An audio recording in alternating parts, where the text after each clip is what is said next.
Vamos a continuar con nuestra serie del Evangelio de Juan. Estamos en el capítulo 19 y esta es ya la última escena de la crucifixión.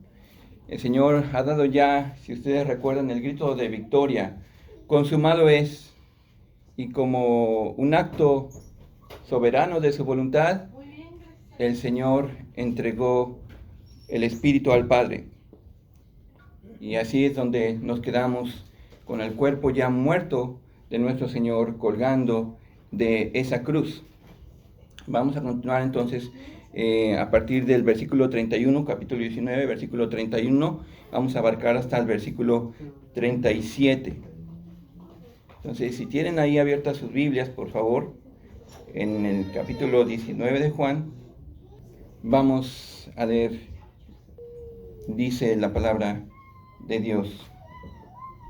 Entonces los judíos, por cuanto era la preparación de ¿qué?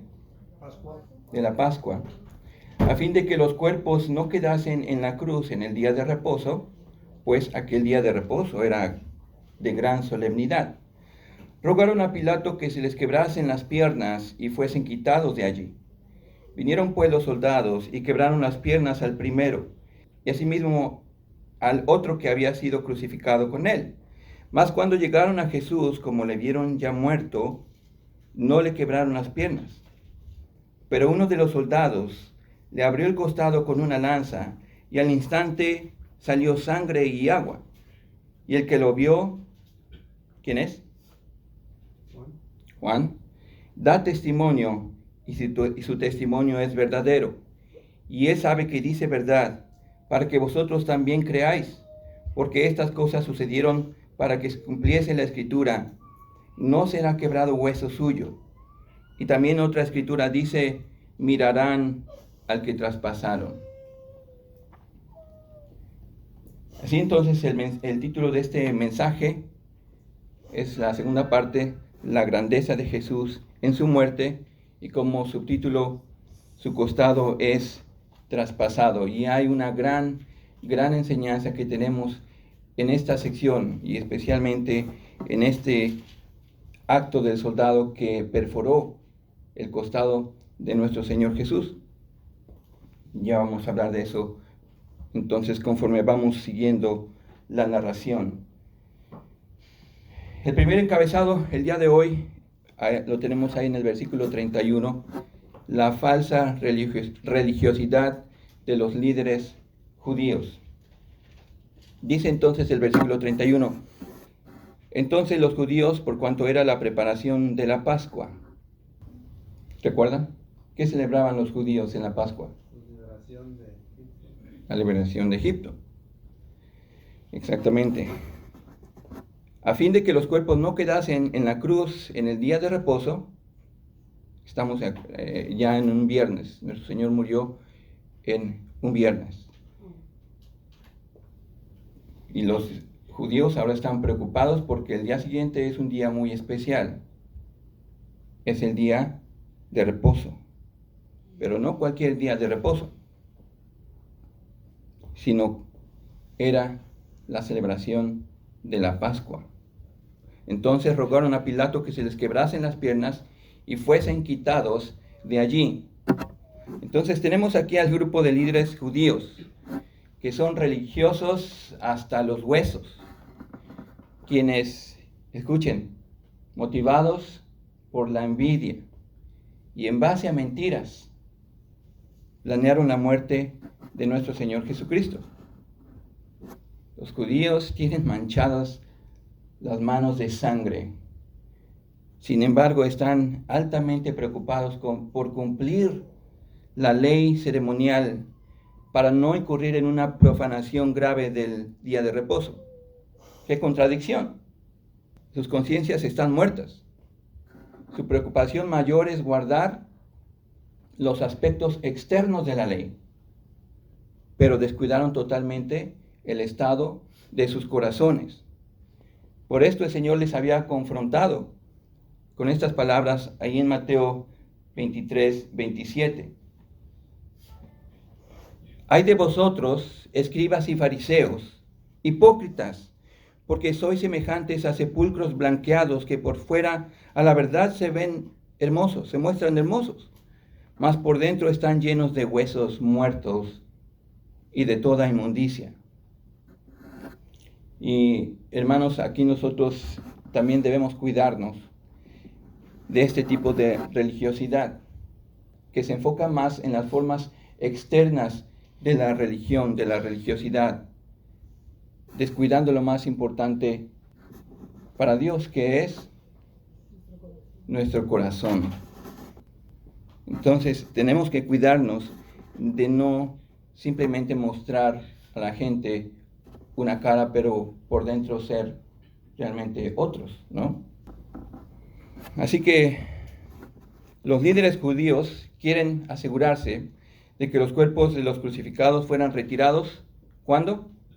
Antes del día de reposo, es decir, antes del sábado, antes de la puesta del sol. Lo que sucede entonces, como dije, es que este sábado era un día muy especial, era un día, dice Juan, de gran solemnidad. ¿Por qué? Porque era el día de reposo de la Pascua. Y como ya dijimos, esta festividad celebraba la liberación de la esclavitud de Egipto, la liberación de los israelitas. Y se celebraba normalmente el 14 del primer mes en el calendario judío. Este mes era llamado Abib y posteriormente fue llamado el mes de Nisan. Para nuestro calendario corresponde al mes de abril. Los judíos querían cumplir con lo que Deuteronomio 21, 22 al 23 decía, cómo tratar el cuerpo de un muerto, de un criminal. Si quieren buscarlo ahí en sus Biblias, Deuteronomio 21, 22 al 23, por favor. ¿21 qué pasó? 22 al 23. Capítulo 21, versículos 22 al 23. ¿No tiene? Dice entonces, versículo 22. Si alguno hubiere cometido algún crimen digno de muerte y lo hiciereis morir y lo colgareis en un madero, aquí no se está refiriendo a una crucifixión porque todavía no existía en esos días, pero sí los colgaban para ahorcarlos en un madero. Dice entonces versículo 23, no dejaréis que su cuerpo pase la noche sobre el madero, sin falta lo enterrarás el mismo día, porque maldito por Dios es el colgado, y no contaminarás tu tierra de Jehová, que Jehová tu Dios te da por heredad. Así pues, los judíos, que se consideran a sí mismos justos, al querer seguir la ley de Dios, al ser muy estrictos, al apegarse a esos mandamientos externos, consideran que Jesús es como cualquier otro criminal, un maldito de Dios. Y dejarlos colgados sería para los judíos una violación a la ley de Dios y una ofensa a la multitud de los judíos y forasteros que se encontraban ahí en Jerusalén para la celebración de la Pascua. Pero personalmente creo que también lo que pesaba en el fondo de la petición de los líderes judíos era quitar de la vista a aquel que odiaban ferozmente. No lo querían tener a la vista, menos en ese día de reposo. La petición en sí, si usted piensa, implica una gran crueldad, pues ellos sabían cómo funcionaba este procedimiento, que era en extremo cruel y violento. Pero Pilato les complace una vez más. Pilato ya no quiere nada con estos judíos. Ya no quieren de nuevo que los judíos se molesten y empiecen a amenazarle, a chantajearlo. Así que Pilato ordena a los soldados que vayan para quebrar las piernas de los crucificados. Y este procedimiento se conocía como crurifragium. Es una palabra latina. Crurifragium, ¿lo puede decir? Y este procedimiento entonces consistía en fracturar las piernas de las víctimas con un mazo de hierro, dándoles golpes violentos sobre las rodillas. Y como puede imaginar, esta era una práctica inhumana. Al quebrarle las piernas, obviamente se provocaba un trauma mayor y las víctimas ya no podían usar sus piernas con las cuales estaban empujando para seguir respirando. Así que muy pronto que se le quebraban las piernas, morían. Entonces vamos a ver aquí, ya vimos en parte, pero vamos a seguir viendo aquí la acción de los soldados, que nos da realmente una evidencia de una muerte real. Versículo 32. Si vuelven ahí al capítulo 19 de Juan, dice así el versículo 32. Vinieron pues los soldados y quebraron las piernas al primero y asimismo al otro que había sido crucificado con él. Así ambos ladrones fueron muertos en cuestión de tan solo un par de minutos quizá. Ahora creo que también es importante notar aquí que aunque uno de estos ladrones escuchó de labios de nuestro Señor las palabras más maravillosas que alguien puede escuchar, ¿se acuerdan cuáles fueron? Te aseguro que hoy mismo estarás conmigo en el paraíso. Eso fue lo que expresó el Señor a uno de estos ladrones. Pero por grandiosa que es esta promesa, no significaba que este ladrón sería guardado del sufrimiento en esta vida. Este ladrón fue salvo, pero aún sufrió las consecuencias de sus actos. Con todo y que la deuda de su pecado fue pagada en totalidad. Y así también usted. Si usted realmente ha creído en ese sacrificio de Jesús, su deuda de pecado ha sido ¿qué? Totalmente pagada. Totalmente pagada. ¿Quiere decir entonces que usted no va a sufrir en esta vida? No quiere decir eso, ¿verdad? Entonces, para este ladrón no hubo crimen que él cometiera que el Señor no saldara con su sacrificio en la cruz. Pero esto no le libró de esa tremenda conmoción y dolor que causó ese mazo de hierro al básicamente triturar sus rodillas. Piensen esto. De no habérsele quebrado las piernas a los ladrones, ellos podían haber durado ahí ¿cuántos días? 2 o 3 días era el promedio que duraba una persona crucificada en la cruz. Y la costumbre de los romanos no era bajarlos y sepultarlos, sino que ellos dejaban que las fieras o que los buitres de carroña vinieran para devorar las carnes de estos criminales. Pero Jesús sabía que este ladrón también moriría en este día. De ahí la promesa. Te aseguro, de cierto, te digo, o te aseguro, que cuando, que hoy mismo estarás conmigo en el paraíso. Así que hermanos y hermanas, lo que esto nos deja ver es que como creyentes, nosotros podríamos sufrir de la misma manera que los no creyentes. Y eso no cambia la veracidad de la promesa de nuestro Señor de la vida eterna. Pero lo que sí ha prometido el Señor, además de esa vida eterna, es estar con nosotros en medio del sufrimiento. Escuche lo que dice Eclesiastés 9:2, o véalo aquí en la pantalla, se lo voy a mostrar. Esta es la Nueva Traducción Viviente. Dice, a la larga, a todos les espera el mismo destino, la muerte. Sean justos o malvados, buenos o malos, religiosos o no religiosos, estén o no ceremonialmente puros. Las personas buenas reciben el mismo trato que los pecadores, y las personas que hacen promesas a Dios reciben el mismo trato que los que no las hacen. Le hago la pregunta, ¿usted lo tratan, cuando usted va al banco o a algún negocio, le tratan de forma especial porque usted es cristiano? No, le van a tratar igual que cualquier otra persona, ¿verdad? Y aquí es más o menos la idea. Y esto es importante, ¿sabe por qué esto es importante entender?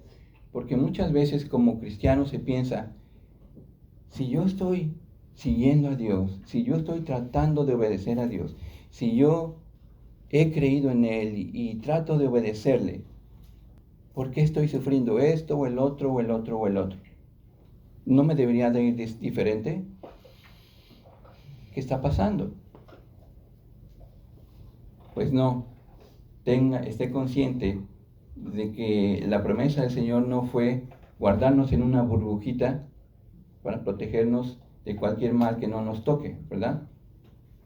Recuerde que usted y yo un día vamos a estar enfermos o en la cama de un hospital o quizá nos toque algún accidente. ¿Cuál es la diferencia entonces? ¿Tiene caso entonces creer en Cristo? Si vamos a pasar por lo mismo. ¿Tiene caso o no? ¿Qué piensa? Claro que sí. Claro que sí. Ahora, volviendo a nuestro pasaje en el versículo 33, nos dice que cuando era turno para quebrar las piernas de nuestro Señor, ¿qué pasó? Dice ahí en el versículo 33, como le vieron ya muerto, no le quebraron las piernas. Pero estos soldados que conocían bien su oficio, debían estar seguros de esa muerte, debían cerciorarse de que en realidad estuviera muerto. Así que ahora, dice en el versículo 34, uno de los soldados le abrió el costado con una lanza, y es muy probable que esta lanza atravesara hasta su corazón. Y al instante, ¿qué pasó? Salió sangre y agua.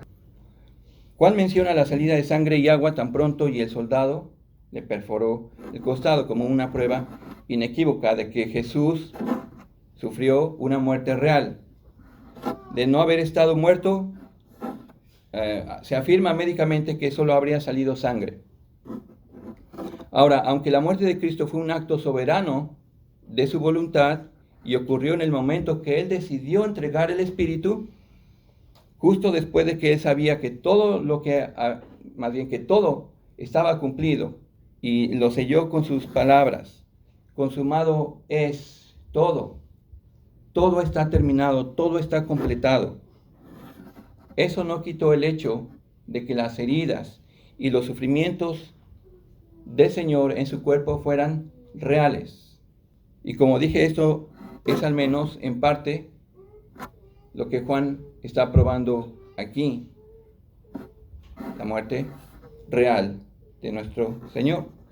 Ahora, varios comentaristas coinciden también aquí en citar a un médico eminente de apellido Bergsma para explicar lo que fisiológicamente ocurrió en el cuerpo de nuestro Señor. La teoría de este doctor es que el corazón de nuestro Señor estalló a causa de la agonía física. A esto, sumado con el sufrimiento también mental y emocional que implicó para el Señor llevar el castigo de nuestros pecados y experimentar también el abandono del Padre. Según el médico, esto da una explicación satisfactoria de la acumulación de sangre y agua en el pericardio. Y el pericardio es una membrana que sostiene el corazón. Lo que demuestra entonces, con toda evidencia para este médico, que Cristo ya estaba muerto cuando el soldado le abrió el costado con la lanza. Entonces, algo importante aquí es notar que la muerte de Cristo ocurrió primero de forma voluntaria. Amén. O sea, no fue en realidad la situación física de su corazón. Él, en el momento que consideró oportuno, entregó el Espíritu. Ahora entonces, tenemos la evidencia de la muerte de Jesús. Primero, en el hecho que para los soldados a primera vista era evidente. ¿Lo vieron? ¿Y qué dijeron? Está muerto. Ahora, estos soldados recuerden solamente que ese era su oficio, que eran expertos en esto. Y esto evitó entonces que le quebraran las piernas. Lo segundo es que uno de estos soldados corroboró lo que ya era evidente para ellos al perforarle el costado, al ver que brotaba sangre y el agua. Y también tengan en mente que estos soldados no ganaban nada con mentir. Así, con esta acción quedó comprobada la muerte de Jesús. Pero además del apóstol Juan estampa su sello de autoridad apostólica en el versículo 35, que vamos a ver en un momento, como un testigo ocular. Pero antes de pasar a eso, vamos a ver el simbolismo de la efusión de sangre y de agua. Más allá de lo que sucedió físicamente al cuerpo de nuestro Señor, la sangre y el agua que brotaron tenían un simbolismo, aparte de enfatizar ese aspecto humano 100% real de nuestro Señor. Ahora vea lo que escribe el mismo apóstol Juan en su epístola, la primera epístola de Juan, capítulo 5, versículos 6 al 8. ¿Quién lo puede observar ahí en su Biblia? Lo puede ver aquí en la pantalla. Yo lo tengo aquí en la Nueva Traducción Viviente. Dice, y Jesucristo fue revelado como el Hijo de Dios por medio de su bautismo en agua y por derramar su sangre en la cruz. Es decir, no mediante agua solamente, sino mediante agua y sangre. Y el Espíritu, quien es la verdad, lo confirma con su testimonio. Por lo tanto, son tres los testigos: el Espíritu, el agua y la sangre. Y los tres están de acuerdo. Ahora escuche, quizá este comentario de Matthew Henry le ayude a comprender un poquito más también este versículo. Dice el comentarista Matthew Henry, lo más significativo de esta efusión de sangre y agua es el carácter que las Escrituras atribuyen a estos dos líquidos en su simbolismo espiritual, pues indican los dos grandes beneficios que se obtienen mediante la obra redentora de Jesús. La sangre es para expiación, Levítico 17:11. El agua para purificación. La culpabilidad contraída solo con sangre puede borrarse. La mancha del pecado solo con agua viva se puede limpiar. Ambas operaciones deben ir siempre de la mano. Cristo las juntó e hizo que de su costado salieran juntamente la sangre y el agua, y nadie debe separarlas. El mismo autor también llama la atención de cómo el agua y la sangre están simbolizadas en las dos ordenanzas que nuestro Señor ha dejado para la iglesia. El agua del bautismo es el símbolo de la gracia purificadora de Dios en Cristo, mientras que en la comunión el jugo simboliza ¿qué? La sangre que nuestro Señor derramó para el perdón de nuestros pecados. Ambas ordenanzas dan testimonio entonces de ¿qué? De esa obra redentora de nuestro Señor en la cruz, con la cual, mediante la fe en Cristo, Dios nos ha otorgado el perdón de nuestros pecados y purifica también nuestros corazones mediante la obra activa del Espíritu Santo. ¿Lo ve? Necesitamos perdón, expiación, pero no nos quedamos ahí, ¿verdad? Necesitamos también purificación. Purificación que no viene por el esfuerzo de nosotros mismos. Amén. Todo es por gracia. Y esto es importante entenderlo, hermanos, porque si no vamos a caer en lo mismo que los fariseos, en un sistema religioso, tratando de nosotros, con nuestros esfuerzos y con lo que hacemos, agradar a Dios. Debemos estar conscientes que agradamos a Dios. ¿Por qué? Por la gracia de Él. Porque Él ve ahora, nos ve justificados en Cristo. Pero ciertamente esta acción debe tener, este hecho debe tener un resultado. Que no nos va a hacer aceptos delante de Dios, pero que sí va a dar testimonio de que la obra redentora de Cristo en nosotros es real. Amén. Ahora entonces vamos al versículo 35. Y tenemos aquí entonces un testimonio veraz para que ustedes crean. Versículo 35. Juan capítulo 19, versículo 35. Dice entonces el pasaje: y el que lo vio, que ya dijimos que es Juan, da testimonio, y su testimonio es verdadero, y él sabe que dice verdad, para que vosotros, para que ustedes también crean. Y hermanos, no podríamos tener un testimonio mayor o mejor que este. Es el mismo apóstol Juan, quien estuvo allí, al pie de la cruz, quien da testimonio de lo que vio con sus propios ojos. Es un testimonio veraz que atestigua un hecho real. No está hablando de fábulas aquí. ¿Con qué propósito? Con el propósito de que ustedes crean. ¿Pero crean qué? ¿Que Jesús estuvo muerto? ¿Que tenía en verdad una naturaleza humana? Bueno, solamente en parte, ¿verdad? En parte.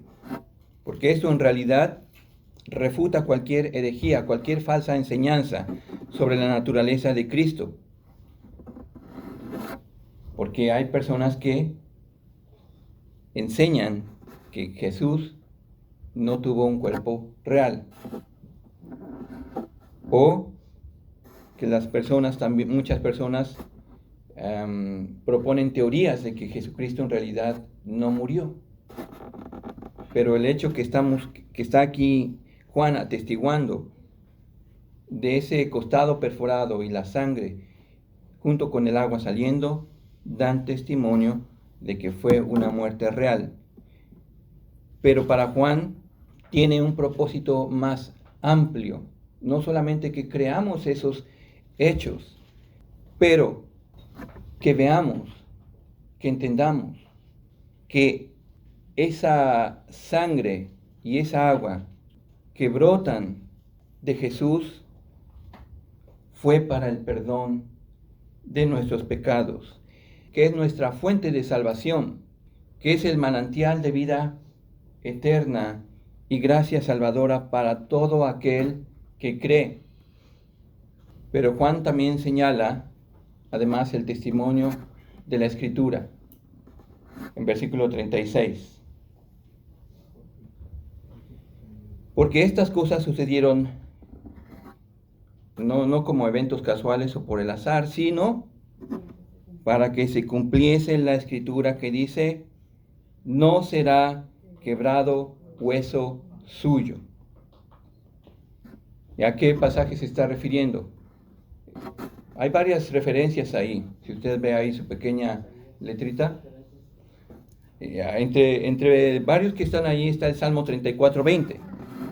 Y el Salmo 34:20 hace una profecía explícita de esto. Dice: Él guarda todos sus huesos, ni uno de ellos será quebrantado. Y el versículo anterior está hablando del justo, que Dios guarda al justo, y el justo es Jesús. Pero este hecho señala también a Jesús como el perfecto y verdadero Cordero Pascual, al cual no se le debía de romper ningún hueso. Y eso lo podemos ver en Éxodo 12:46 o Números 9:12. Yo le voy a mostrar aquí el pasaje de Números, capítulo 9, versículo 12. Dice así: no dejarán del animal sacrificado para la mañana, ni quebrarán hueso de él. Conforme a todos los ritos de la Pascua, la celebrarán. Ni quebrarán hueso de él. Así pues, el cumplimiento de la Escritura apunta a Cristo como ¿quién? El Cordero Pascual, sin mancha, sin defecto, justo como Dios lo había establecido. Pedro también dice lo siguiente en el capítulo 1, versículos 18 y 19. Como bien saben, ustedes fueron rescatados de la vida absurda que heredaron de sus antepasados. Una vida vana, ¿no?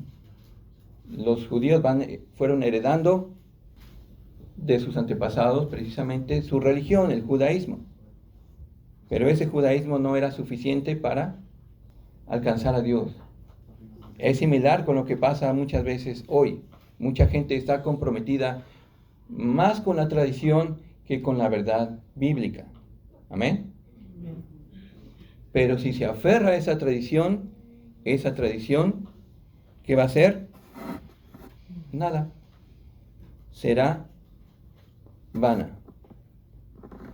Sigue diciendo el pasaje: el precio de su rescate no se pagó con cosas perecederas, como el oro o la plata, sino con la preciosa sangre de Cristo, como de un cordero que sin mancha y sin defecto.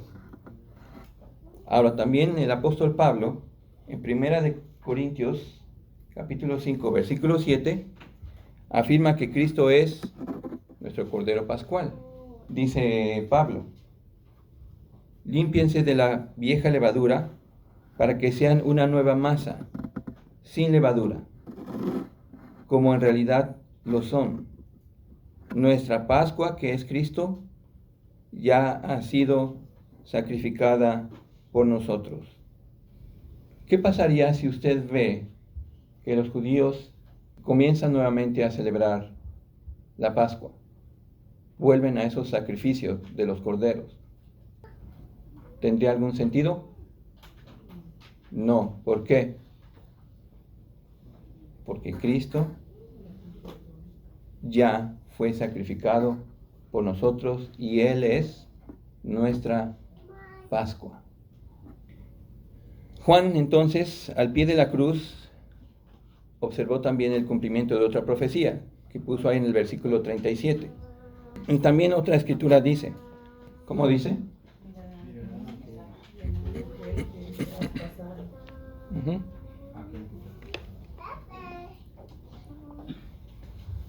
Y en esta ocasión, la escritura cumplida es la de Zacarías, capítulo 12, versículo 10. Si quieren buscarlo, por favor. ¿Quién lo lee? ¿Quiere que lo lea, pastor? Uh-huh.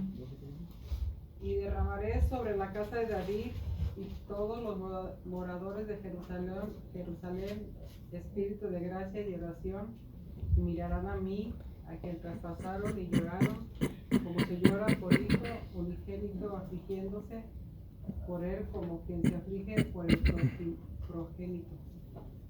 ¿Está bien? Sí. Y me mirarán a mí,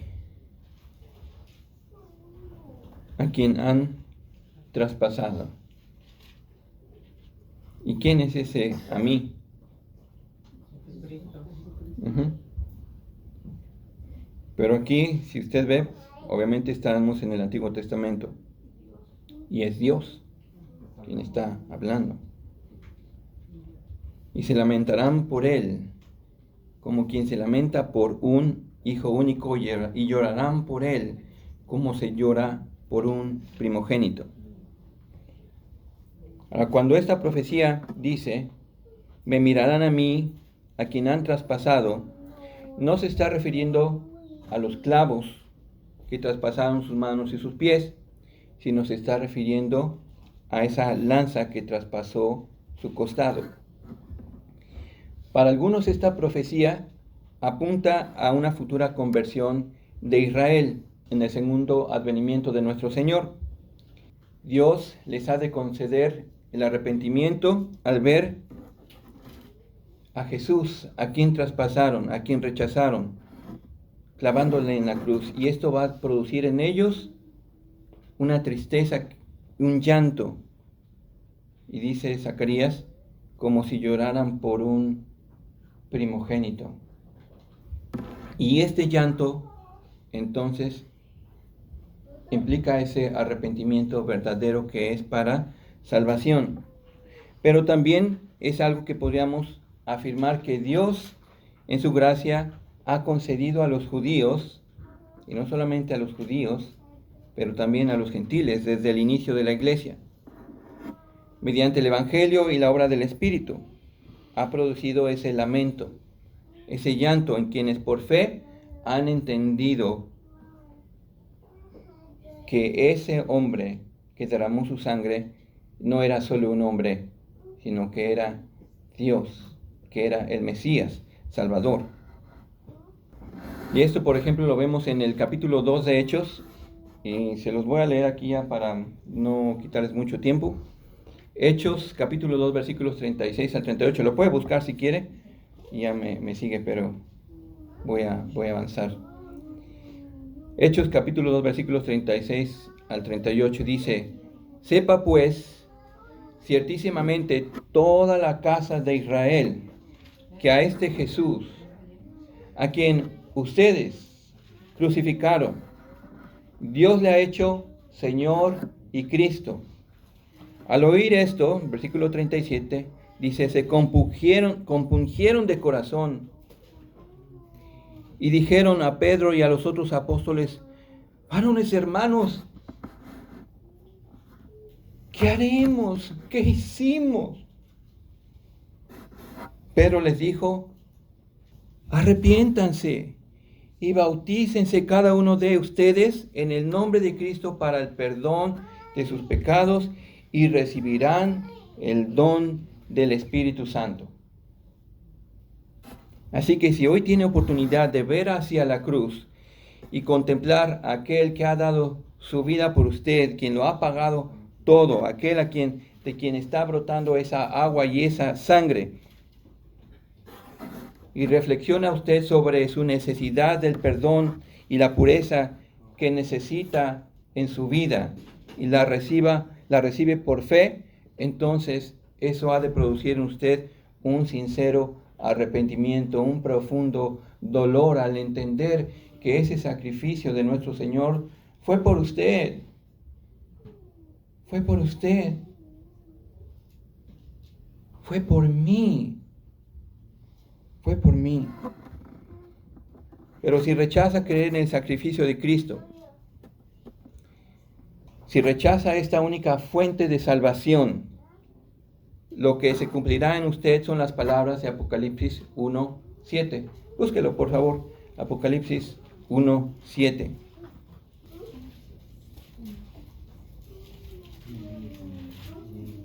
Y cuando lo tenga, si puede ponerse de pie, por favor.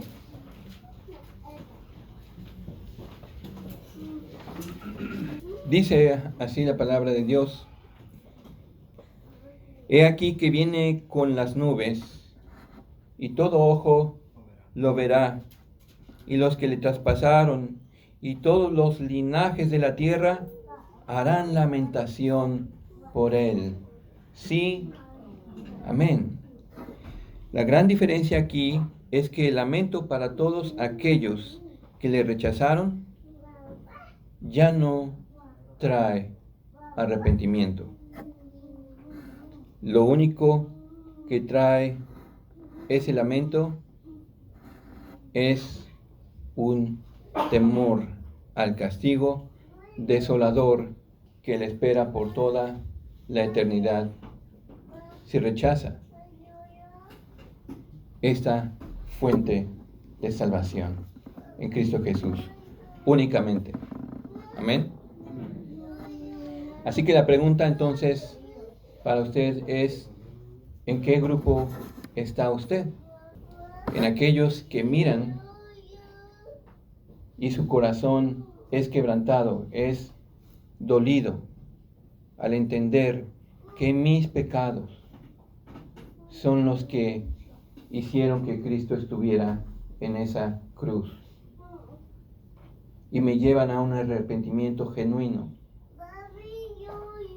o simplemente rechazar ese regalo de salvación y entonces un día, estando como dice en Apocalipsis, lamentándose únicamente por lo que le espera. Vamos a orar. Padre Celestial, gracias te damos, Señor, por tu palabra. Gracias te damos, Señor, porque pues es claro, Señor, que solamente la obra que tú hiciste en esa cruz, Señor, es suficiente para perdonarnos.